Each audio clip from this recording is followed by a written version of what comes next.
store dito sa aming lugar. Ang pangalan ay Vegas. Dati ang tawag kong Vegas doon sa kabila. Hashalom store pala yun. Itong bagong ito, nag-iwan ng may-ari. Vegas na. Maganda dito, medyo mura dito kasi ito sa binibilhan ko 24 hours. 24 hours open sila. Pag kailangan yung mamili at sarado ng Shabbat, pwede kayong pumunta dito sa amin. Ito ay malapit sa Hashalom Street. Maapilim. Yun, punta kayo dito. Pag wala kayong mapuntahang store, medyo mura-mura dito kaysa doon sa binibilhan ko doon sa may pababa. Ayan. Oh, ayan mga tinda nila, may yogurt, may mga gulay, ayan ang gulay, avocado, may chichirya din, kompleto sila. Ayan.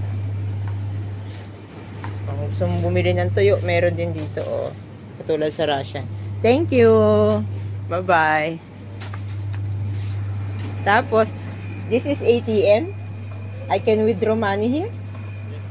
Oh, meron din ditong ATM. Kung gusto niyo mag-withdraw, ayan. 'Di ba? Social. Sa labas, dahil summer ngayon, meron din silang ayan, shake. May ice cream din.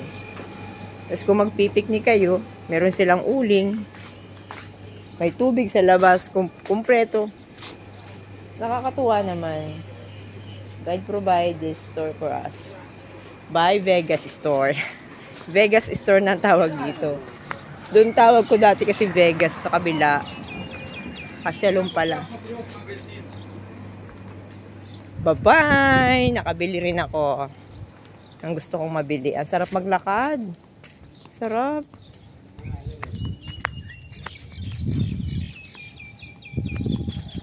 Sayang nga ng mga ibon eh.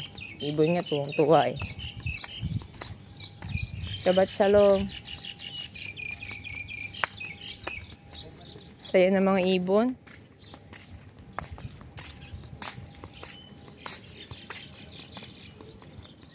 Ipasok ako. Alas 12 pa.